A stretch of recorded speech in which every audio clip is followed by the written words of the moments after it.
नमस्कार और एक बार फिर से स्वागत है आप सभी का विश्व इन्फो पर। तो हाल ही में भारत ने एक बहुत ही बड़ा अचीवमेंट हासिल कर लिया है, जिसमें भारत ने अपने इतिहास में पहली बार अपने सबसे ज्यादा ताकतवर मिसाइल यानी कि अपने क्रूज मिसाइल ब्रह्मोस को सैल्वो मोड के अंदर सक्सेसफुली फायर किया है। इस लॉन्च में सबसे ज्यादा खास बात है कि ब्रह्मोस मिसाइल को सैल्वो मोड में फायर किया गया है हमारे अंडमान निकोबार आइलैंड से। जी हाँ, जिसकी क्लिप आप यहाँ खुद देख सकते हैं।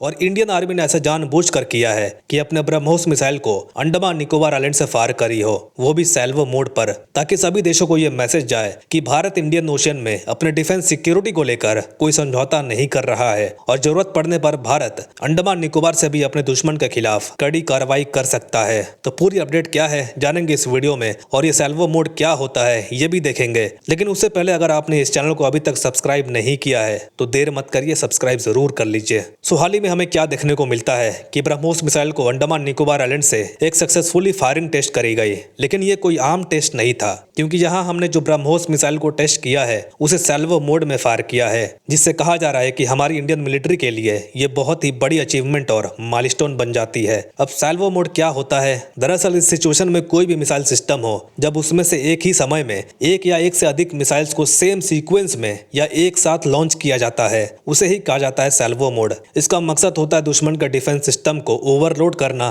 ताकि उनके डिफेंस सिस्टम को हमारे मिसाइल्स को इंटरसेप्ट करने का मौका ना मिले, या फिर एक साथ कई टारगेट्स को स्ट्राइक करने के लिए ब्रह्मोस मिसाइल को सैल्वो मोड में फायर करने से मल्टीपल टारगेट्स को बहुत बुरी तरह से हिट किया जा सकता है। सैल्वो मोड का यूज अक्सर उन सिचुएशन में किया जाता है जब एक से ज्यादा टारगेट्स हो या जब दुश्मन के एयर डिफेंस सिस्टम को बाईपास करने की कोशिश की जा रही हो। इसका मतलब हमारी सेना ब्रह्मोस मिसाइल को ऐसे यूज करना चाहती है जो एक साथ अलग अलग टारगेट्स को भी डिस्ट्रॉय कर सके, जिससे हमारी फोर्सेस की जो स्ट्राइक पावर है वो और ज्यादा बढ़ जाए। लेकिन इस टेस्ट में एक और खास बात था, वो ये था कि इस टेस्ट को अंजाम दिया गया था हमारी आर्मी के वेस्टर्न कमांड द्वारा, जिसका हेडक्वार्टर्स हमें चंडीगढ़ के पास देखने को मिलता है। लेकिन हमारे वेस्टर्न कमांड द्वारा जानबूझकर इस मिसाइल को सैल्वो मोड में हमारे अंडमान निकोबार आइलैंड से फायर किया गया, क्योंकि अंडमान निकोबार आइलैंड स्ट्रैटेजिकली भारत के लिए एक बहुत इंपॉर्टेंट लोकेशन है, जहां एक तरफ इंडियन ओशियन है और एक तरफ पैसिफिक ओशियन देखने को मिलता है, और इन दोनों के बिल्कुल बीचों बीच हमारा अंडमान निकोबार आइलैंड देखने को मिलता है। और आए दिन चाइना साउथ चाइना सी में अपना अग्रेशन दिखाता ही था।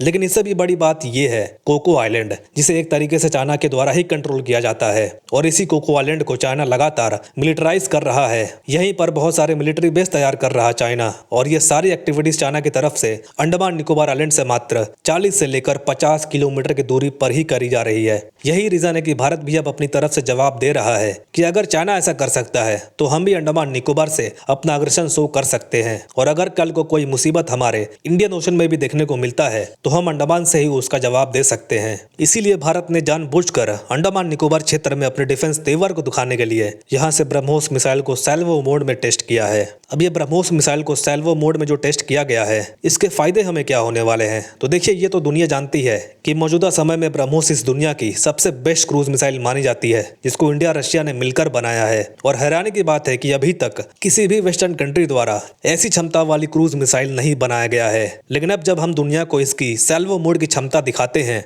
तो इससे यही होगा कि हमारी ब्रह्मोस मिसाइल दुनिया को और ज्यादा अट्रैक्टिव लगेगी, जिससे आगे चलकर ब्रह्मोस का एक्सपोर्ट बहुत तेजी से बढ़ने वाले हैं, जिसमें इंडोनेशिया वियतनाम के साथ ऑलरेडी हमारी बातचीत तो चली रही है, लेकिन आगे चलकर अर्मेनिया और भी कई देश इसे खरीदने की डिमांड कर सकते हैं। तो खैर दोस्तों, ये थी आज की बेहतरीन अपडेट। क्या कहना है आपका इस अपडेट पर? कमेंट्स में जरूर लिखें। फिलहाल के लिए इतना ही। Thank you very much for watching. मिलते हैं अगली वीडियो में।